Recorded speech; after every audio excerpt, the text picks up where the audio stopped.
ಇನ್ನು ಈ ಸೀಸನ್ನ ಮತ್ತೊಂದು ಸ್ಟ್ರಾಂಗ್ ಕಂಟೆಸ್ಟೆಂಟ್ ಅಂತಂದ್ರೆ ರಕ್ಷಿತಾ. ನನ್ನ ಮೊಮ್ಮಗಳು ಬಿಗ್ ಬಾಸ್ ಗೆದ್ದು ಬರಲಿ ಅಂತ ಹೇಳಿ ಟಿವಿ9ಗೆ ರಕ್ಷಿತಾ ಶೆಟ್ಟಿ ಅಜ್ಜಿ ರತ್ನ ಹೇಳಿಕೆ ಕೊಟ್ಟಿದ್ದಾರೆ. ಬಿಗ್ ಬಾಸ್ ಮನೆಗೆ ಹೋದಾಗ ಬೇಡ ಅಂತ ಹೇಳ್ತಿದ್ದೆ. ರಕ್ಷಿತಾ ಯೂಟ್ಯೂಬ್ ವಿಡಿಯೋಗಳನ್ನು ನೋಡ್ತಾ ಇದ್ದೆ, ಅವಳ ವಿಡಿಯೋಗಳು ನನಗಷ್ಟು ಖುಷಿ ಕೊಡ್ತಿರ್ಲಿಲ್ಲ. ಆದ್ರೆ ಈಗ ರಕ್ಷಿತಾ ಬಗ್ಗೆ ಹೆಮ್ಮೆ ಆಗ್ತಾ ಇದೆ ಅಂತ ರಕ್ಷಿತಾ ಅಜ್ಜಿ ಮಾತನಾಡಿದ್ದಾರೆ. ನಮ್ಮ ಪ್ರತಿನಿಧಿ ಮಾತನಾಡಿಸಿದ್ದಾರೆ ರಕ್ಷಿತಾ ಅಜ್ಜಿಯನ್ನ, ಕೇಳೋಣ ಬನ್ನಿ. ಅಜ್ಜಿ, ಈಗ ನಿಮ್ಮ ಮೊಮ್ಮಗಳು ಬಿಗ್ ಬಾಸ್ ಫೈನಲಲ್ಲಿ ಇರುವಂಥದ್ದು, ನೀವು ಏನು ಹೇಳ್ತೀರಿ?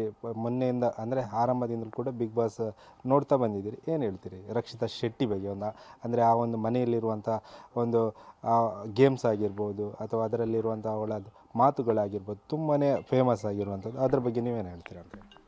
ಅವಳು ಇಲ್ಲಿ ಕೂಡ ಹಾಗೆ ಎಲ್ಲ ಮಾತಾಡಿ ಮನೆಯಲ್ಲಿ ಹಾಗೆ ಇದ್ದವಳು, ಅಲ್ಲಿ ಕೂಡ ಹಾಗೆ ಇದ್ದಾಳೆ, ಒಳ್ಳೆಯದಾಗಿ ಇದ್ದಾಳೆ, ಒಳ್ಳೆಯಾಗಿ ಆಟ ಆಡ್ತಾಳೆ. ಅಂದರೆ ತುಂಬಾ ಇಲ್ಲಿ ಕರಾವಳಿ ಅಂದರೆ ರಕ್ಷಿತಾ ಶೆಟ್ಟಿ ಅಂದರೆ ಈಗ ತುಂಬಾ ಫೇಮಸ್ ಆಗಿರುವಂಥದ್ದು. ಎಲ್ಲರ ಬಾಯಲ್ಲಿ ಕೂಡ ರಕ್ಷಿತಾ ಶೆಟ್ಟಿ ಅಂತಲೇ ವಿನ್ ಆಗಬೇಕಂತಲೂ ಕೂಡ ಎಲ್ಲರೂ ಕೂಡ ಆಶಿಸ್ತಿದ್ದಾರೆ. ನೀವೇನು ಹೇಳ್ತೀರಿ ಅಂತ? ನಾನು ಕೂಡ ಹಾಗೆ ಅವಳು ವಿನ್ ಆಗಿ ಬರಬೇಕಂತ ಆಶಿಸ್ತೇನೆ.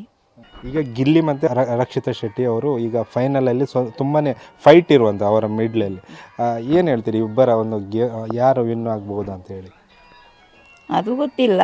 ನಾನು ರಕ್ಷಿತಾ ವಿನ್ ಆಗಿ ಬರಬೇಕಂತ ನಮ್ಮ ಮನಸ್ಸು, ಮತ್ತು ಅದು ನಮಗೆ ಗೊತ್ತಿಲ್ಲಮ್ಮ ಏನಂತ. ರಕ್ಷಿತಾ ಶೆಟ್ಟಿ ಬಗ್ಗೆ ಅಂದರೆ ಚಿಕ್ಕಂದಿನಿಂದ ನೀವು ನೋಡಿದವರು, ಅವರ ಬಗ್ಗೆ ಹೇಳೋದಾದರೆ ಏನು ಹೇಳ್ತೀರಾ?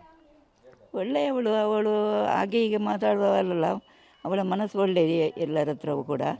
ಇಲ್ಲಿ ಎಲ್ಲ ಹೇಗೆ ಇದ್ದರೂ ಅಲ್ಲಿ ಕೂಡ ಹಾಗೆ ಇದ್ದಾಳೆ, ಅಷ್ಟು ಇದಲ್ಲ ಅವರ ಮನಸ್ಸು, ಒಳ್ಳೆಯವಳೆ.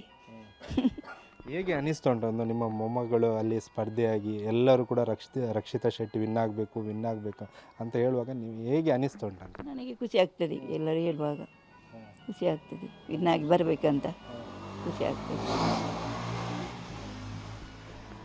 ಇದಿಷ್ಟು ರಕ್ಷಿತಾ ಶೆಟ್ಟಿಯ ಅಜ್ಜಿಯ ಮಾತಾಗಿರುವಂಥದ್ದು. ಕ್ಯಾಮರಾಮನ್ ರಾಮ್ ಜೊತೆ ಪ್ರಜ್ವಲ್ ಅಮೀನ್, ಟಿವಿ9 ಉಡುಪಿ.